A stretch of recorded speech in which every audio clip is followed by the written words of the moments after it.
الذي باركنا حوله لنريه من آياتنا إنه هو السميع البصير. صدق الله العظيم. Kaum muslimin dan jemaah Jumat yang berbahagia, yang dirahmati oleh Allah Subhanahu wa taala.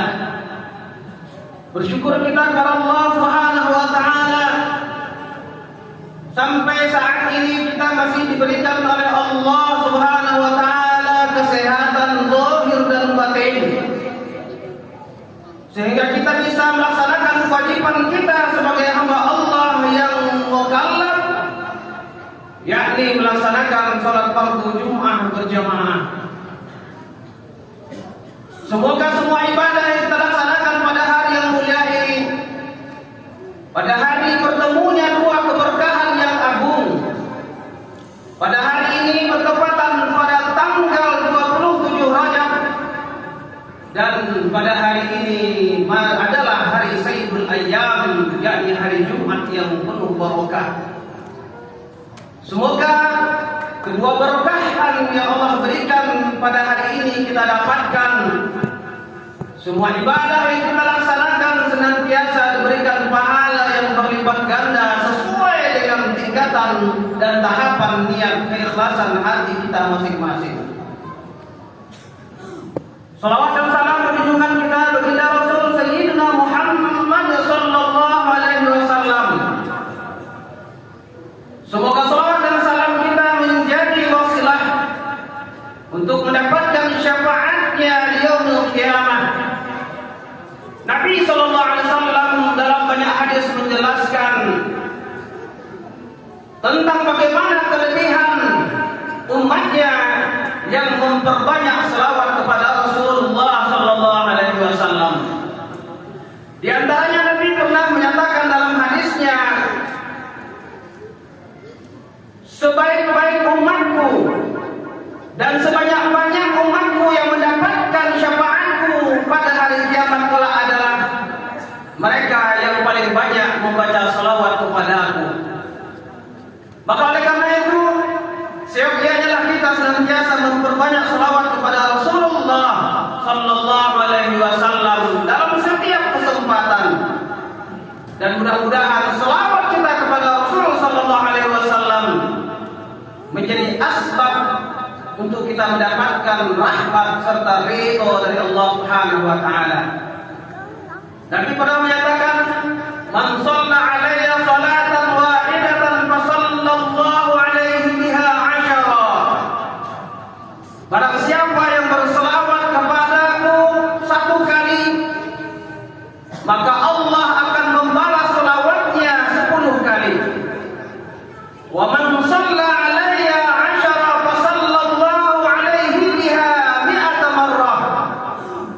Barang siapa yang berselawat kepadaku 10 kali, maka Allah akan membalas selawatnya 100 kali. Wa man shalla 'alayya 100 marrah fa sallallahu 'alaihi biha 1000 marrah. Barang siapa yang berselawat kepadaku 100 kali, kata Rasul, maka Allah akan membalas selawatnya 1000 kali.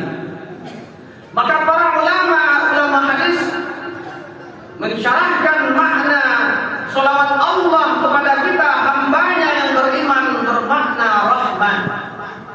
Artinya apa? Ketika kita berselawat 1 kali kepada Rasulullah, maka 10 rahmat Allah yang akan diberikan kepada kita. Ketika kita berselawat 10 kali kepada Rasulullah, maka 100 macam rahmat Allah yang akan diturunkan kepada kita. Ketika kita berselawat kepada Rasulullah 100 kali, maka 1000 macam rahmat Allah yang Allah berikan kepada kita. Maka oleh karena itu sangatlah merugi kita ada kesempatan kita sia-siakan, tidak ingat berselawat kepada Rasulullah sallallahu alaihi wasallam. Kaum muslimin sedang jemaah Jumat yang berbahagia yang dirahmati Allah. Sembari dari itu pula, wasiat takwa menjadi salah satu rukun khutbah pada hari yang mulia ini. Habib tidak pernah bosan-bosannya mengajak, mengimbau, dan senantiasa memberikan wasiat kepada kita semua. Terlebih-lebih pada diri Khalid sendiri, marilah kita senantiasa meningkatkan ketakwaan kita kepada Allah Subhanahu wa taala. Dengan berbekalan takwa kepada Allah, maka insya Allah segala kesulitan Allah mudahkan, segala bentuk kesusahan Allah mudahkan, dan Allah akan berikan derajat yang tinggi bagi hamba-hambanya yang senantiasa bertakwa kepada Allah. Wa may yattaqillaha yaj'al lahu makhraja wa yarzuqhu min haitsu la yahtasib. Kaum muslimin sedang jemaah Jumat yang berbahagia yang dirahmati Allah. Pada hari ini tepatlah kita berada pada 27 Rajab bersamaan hari Jumat yang mulia, bertemu dua barakah, bertemu dua waktu yang penuh dengan barakah, bertemu dua waktu yang Allah berikan kelebihan fadilah yang sangat luar biasa. Maka untuk itu pada kesempatan ini khatib mengajak kita semua, mari sama-sama kita manfaatkan waktu yang Allah berikan kepada kita ini untuk dimaksimalkan memperbanyak ibadah kepada Allah Subhanahu wa taala. Maka pada hari ini ada peristiwa agung yang terjadi pada baginda Rasul sallallahu alaihi wasallam.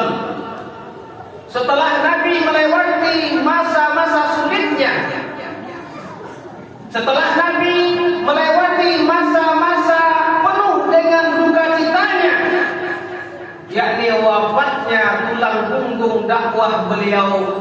Pertama wafatnya pamannya Abu Thalib, yang kedua wafatnya istri tercinta Siti Khadijah.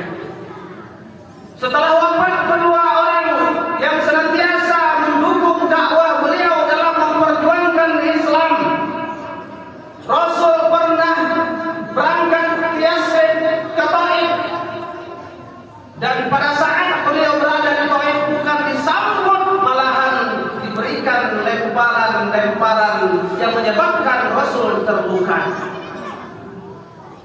Sudahlah Nabi berduka atas wafatnya pamannya dan istri tercinta, malahan pada saat itu baginda Nabi diberikan cercaan oleh orang-orang yang berada di negeri Taif pada saat itu.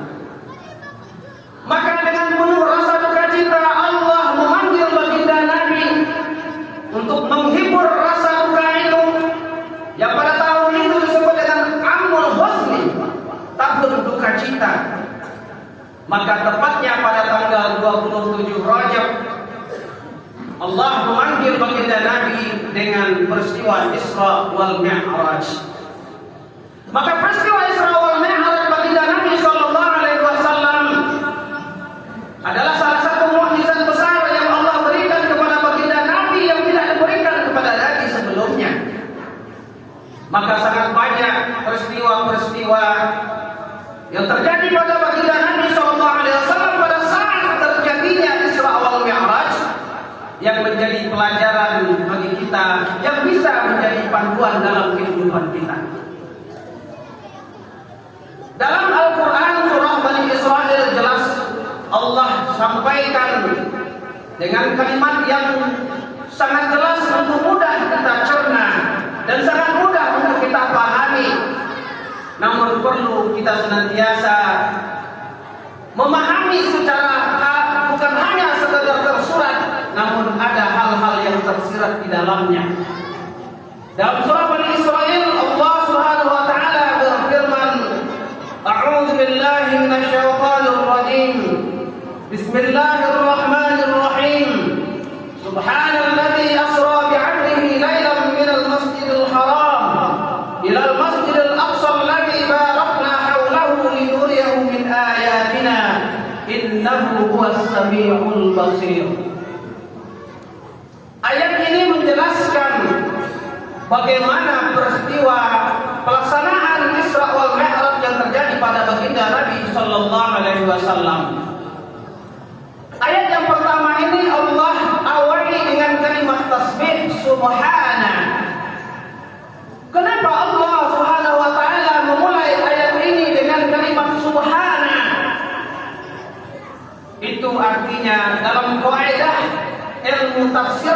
menjelaskan setiap ayat Al-Quran yang diawali dengan kalimat tasbih itu berarti ada peristiwa penting yang sangat luar biasa terjadi setelahnya. Allah Subhanahu wa taala pada saat menciptakan Nabi Adam, sementara penciptaan Nabi Adam alaihissalam merupakan hal yang sangat luar biasa, tapi Allah tidak memulai dengan kalimat tasbih dalam ayat penciptaan itu. Pada saat Allah Subhanahu wa taala menceritakan bagaimana Nabi Musa alaihissalam, bagaimana nabi-nabi yang lainnya, tapi Allah tidak memulai dengan kalimat tasbih dalam menyatakan ayat ini. Tapi pada saat baginda Nabi melaksanakan Isra wal Mi'raj, Allah Subhanahu wa taala memulai ayatnya dengan membacakan Subhana. Maka ulama-ulama tafsir menjelaskan makna kalimat ini yang sangat luar biasa. Dalam ilmu balaghah disebut dengan kalimat ijaz. Apa itu? Singkat kalimatnya, luas maknanya.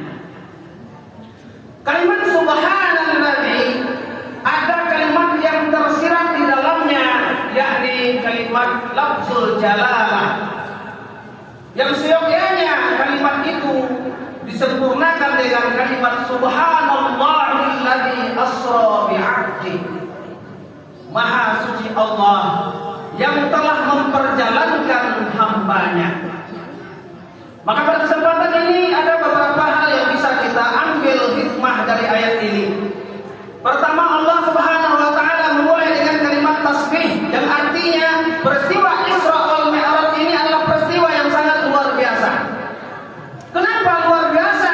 Karena memang jika peristiwa Isra Mi'raj itu ditimbang dengan akal pikiran manusia biasa, pasti tidak akan pernah bisa menerimanya. Dan itulah yang terjadi pada saat baginda Nabi setelah kepulangannya dari Isra wal Mi'raj, sebelum fajar menyingsing sampai kembali ke kota Makkah. Lantas Nabi mengatakan, menyampaikan kepada kaum kafir Quraisy, saat itu ada Abu Jahal dan Abu Lahab yang mengkompori umat Islam pada saat itu. Yang saat itu mereka mengatakan, kadzabta ya Muhammad. Kenapa Abu Lahab, Abu Jahal mengatakan engkau berdusta ya Muhammad? Karena memang peristiwa Isra Mi'raj itu peristiwa yang sangat luar biasa, yang tidak bisa ditimbang oleh nalar akal manusia biasa. Namun pada saat sahabat menyampaikan peristiwa ini kepada Abu Bakar Siddiq, lantas Abu Bakar Siddiq mengatakan, jika itu yang dikatakan oleh Muhammad, maka sayalah orang yang membenarkan pertama kali yang membenarkannya. Maka oleh karena itu Abu Bakar Siddiq, Abu Bakar dijuluki dengan kalimat as-Siddiq.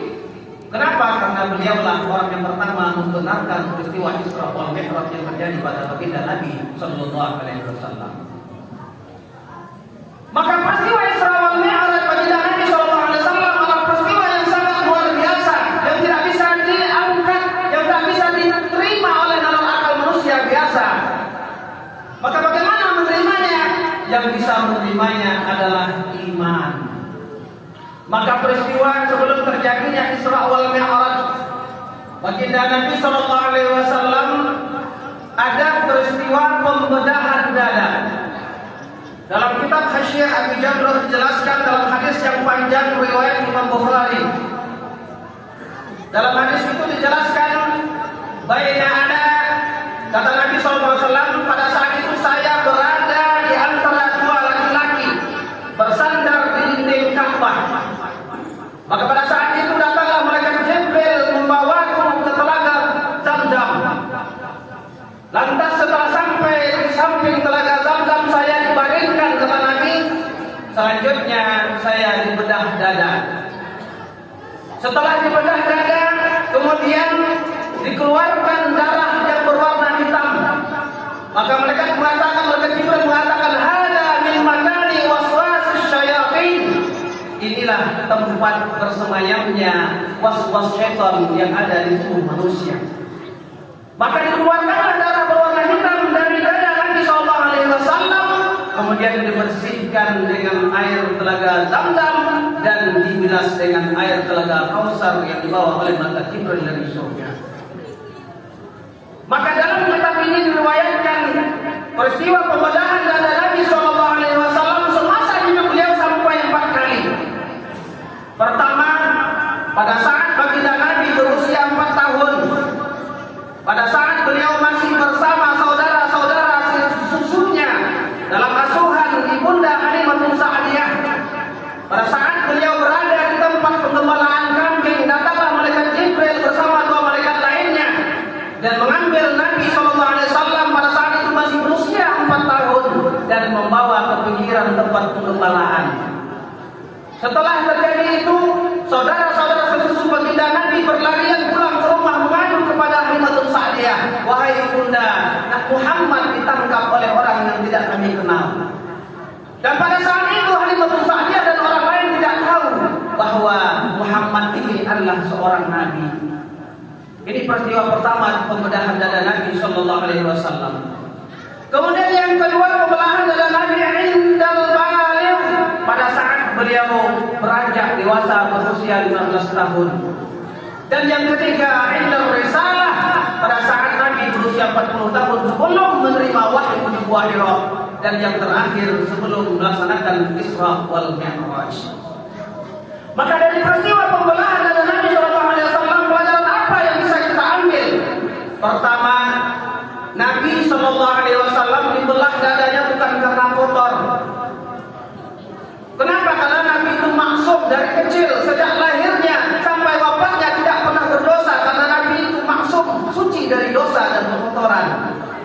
Tapi apa makna yang tersirat di dalamnya? Seolah-olah Allah memerintahkan kepada kita, "Wahai hambaku, bersihkan hatimu. Wahai hambaku, bersihkan hatimu." Nabi-Mu saja Muhammad, kuperintahkan malaikat Jibril membedah dadanya, mengeluarkan darah berwarna hitam. Itu artinya apa? Perintah Allah kepada kita untuk senantiasa menjaga hati, membersihkan hati kita. Ini yang pertama, hikmah yang bisa kita ambil. Kemudian yang kedua, setelah pembelahan dada Nabi dibersihkan dengan air telaga Zam-Zam dan telaga Kausar, kemudian dituangkan di dalam dada Nabi itu hikmatan wa imanan. Hikmah, yakni ilmu nafi', ilmu yang bermanfaat, dan yang kedua imanan, yakni iman dan yakin. Setelah dituangkan ilmu dan iman, disatukan kembali seperti sedia kala tanpa sedikit cacat bekas luka yang ada di dada Nabi. Setelah itu barulah dicap dengan khatamun nubuwah antara 2 belikat baginda Nabi Sallallahu Alaihi Wasallam. Apa kalimat khatamun nubuwah yang ada, yang dicap oleh malaikat Jibril antara 2 belikat baginda Nabi? Kalimatnya adalah La ilaha illallah wahdahu la syarikalah tawajjah haitsu syi'ta fa innaka mansurun. Tiada Tuhan selain Allah. La ilaha illallah, tiada Tuhan selain Allah. Wahdahu la syarikalah, esa yang tiada sekutu baginya. Tawajjah haitsu syi'ta, berhadaplah engkau ya Muhammad kemana engkau mau. Fa innaka mansurun, sesungguhnya engkau pasti akan diberi pertolongan. Kaum muslimin jamaah Jumat berbahagia rahmati Allah. Apa hikmah yang bisa kita ambil dari peristiwa ini? Nabi setelah pembersihan baru diberikan pembekalan, setelah pembekalan baru ada jaminan. Begitu juga lah hidup kita. Proses dalam hidup kita berawal dari pembersihan, takhalli, membersihkan diri. Kemudian setelah itu baru diisi yang disebut dengan tahalli, isilah dengan ilmu dan amal. Dan yang terakhir barulah tajalli, yaitu ada jaminan dari Allah Subhanahu wa taala. Maka oleh karena itu kewajiban kita pertama adalah pembersihan diri. Perbanyak istighfar, utamanya pada hari yang mulia ini, tepatnya pada 27 Rajab yang mulia ini. Perbanyak membaca istighfar yang dikenal dengan istighfar wajib. Rabbighfirli warhamni wa tub 'alayya. Rabbighfirli warhamni wa tub 'alayya. Rabbighfirli warhamni wa tub 'alayya. Perbanyak ini istighfar wajib ini, semoga kita Allah ampunkan segala dosa-dosa kita. Kemudian yang kedua, wajib diiringi, disertai dan dipenuhi dengan ilmu dan amal. Untuk mencapai iman dan ketakwaan wajib ada ilmunya. Bagaimana kita cara beriman kepada Allah, bagaimana kita beriman kepada Rasulullah dan rukun iman yang lainnya. Setelah iman kita benar, keyakinan kita betul, maka beranjak kita kepada amalan-amalan zahir kita, ibadah-ibadah kita. Sudah betulkah mandi junub kita? Sudah benarkah cara wudhu kita? Sudah sahkah air yang kita gunakan untuk mandi junub kita?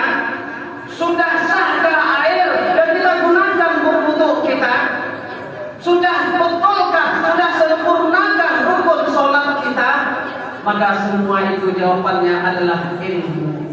Ketika kita tidak punya ilmunya, maka semua itu tidak akan pernah kita dapatkan. Kaum muslimin jamaah Jumat berbahagia yang dirahmati Allah. Salah satu tanda-tanda akhir zaman yang terjadi di tengah-tengah kita saat ini, dan ini menjadi fenomena-fenomena yang berada di tengah-tengah kita. Saat ini kita lebih takut nilai pelajaran anak kita, pelajaran umum anak kita rendah ketimbang anak kita tidak hafal sifat 20. Kita merasa takut anak kita nanti tidak bisa masuk kuliah ke tempat yang ternama, di fakultas ternama, fakultas mewah. Pada saat nilai matematikanya, nilai IPS-nya, nilai IPA-nya rendah, kita bersusah payah memasukkan anak kita les pelajarannya. Kita panggil guru privat untuk mengajar di rumah kita demi nilai pelajaran anak kita tinggi, supaya anak kita bisa masuk kuliah dan seterusnya. Tapi pernahkah kita melihat, pernahkah kita bertanya kepada anak kita, apakah anak kita sudah hafal sifat 20? Apakah anak kita sudah hafal rukun salat? Apakah anak kita sudah hafal rukun wudu? Apakah anak kita sudah hafal apa yang membatalkan salat dan ibadah-ibadah yang lainnya? Padahal itulah yang akan diminta pertanggungjawabannya di yaumul kiamat nanti. Kita rajin sholat, saudara-saudaraku. Kita tidak pernah tinggal melaksanakan puasa. Kita tidak pernah tinggal melaksanakan ibadah. Kita aktif dalam setiap aktivitas Islam. Tapi anak kita biarkan, anak kita lantarkan. Maka tanggung jawab kita nanti di hari kiamat. Pada saat kita dihisab, kita divonis oleh Allah menjadi ahlul jannah, menjadi ahlul yamin, kita menjadi penduduk surga. Ternyata anak kita menjadi ahli neraka, maka kita akan diseret ke dalam neraka. Alhamdulillah akibat kelalaian kita. Maka oleh karena itu peristiwa Isra Mi'raj mengajarkan kepada kita, mari sama-sama kita senantiasa memperhatikan ilmu terhadap kewajiban kita di dalam syariat Islam dan menjadi dasar dalam kehidupan kita. Ini yang bisa disampaikan pada khutbah yang singkat ini. Mudah-mudahan ada manfaatnya sebagai pengingat bagi kita semua, dan mudah-mudahan bisa kita amalkan. Fa'tabiru ya ulul absar la'allakum tuflihun. Barakallahu li wa lakum bil Qur'anil azim wa nafa'ani wa iyyakum bima fihi minal ayat wa dzikril hakim. Wa taqabbal minni wa minkum tilawatahu innahu was-sami'ul 'alim. Aqulu qawli hadza fastaghfirullahal 'azim li wa lakum wa lisairil muslimin wal muslimat fastaghfiruhu innahu huwal ghafurur rahim. Allahumma shalli wa sallim ala sayyidina Muhammad wa ala alihi wa sahbihi wa sallam wa radiyallahu tabaraka wa ta'ala an kulli sahabi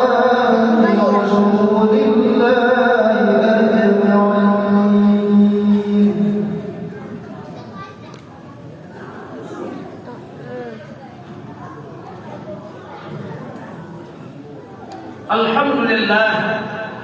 Alhamdulillahil hadi ila bayani ma'diyar rasyad. ومد أرباب النهى ورسم شمس البيان في صدور العلماء.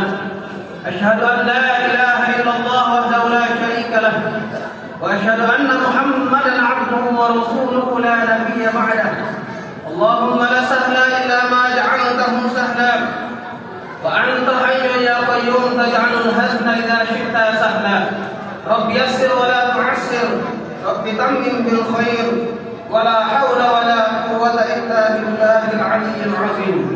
اللهم صل وسلم وبارك على سيدنا محمد نور الأنوار وسر الأسرار وترياق الأولياء ومفتاح باب اليسر سيدنا محمد المختار وآله الأطهار وأصحابه الأخيار عدد نعم الله يا مجيب السائلين. أما بعد فيا عباد الله اتقوا الله حق تقاته ولا تموتن إلا وأنتم مسلمون. قال الله تعالى في القرآن الكريم وهو أصدق القائلين: أعوذ بالله من الشيطان الرجيم. إن الله وملائكته يصلون على النبي يا أيها الذين آمنوا صلوا عليه وسلموا تسليما. اللهم اغفر للمسلمين والمسلمات والمؤمنين والمؤمنات الأحياء منهم والأموات برحمتك يا أرحم الراحمين. اللهم إنا نسألك الهدى والتقى والعفاف والغنى. اللهم يا غني يا حميد يا مبدئ يا معين يا رحيم يا ودود اكفنا بحلالك عن حرامك وبطاعتك عن معصيتك وبفضلك عمن سواك. ربنا آتنا في الدنيا حسنة وفي الآخرة حسنة وقنا عذاب النار. عباد الله إن الله يأمر بالعدل والإحسان وإيتاء ذي القربى وينهى عن الفحشاء والمنكر والبغي يعظكم لعلكم تذكرون. فاذكروا الله العظيم يذكركم وادعوه يستجب لكم ولذكر الله أكبر والله يعلم ما تصنعون. أقم الصلاة.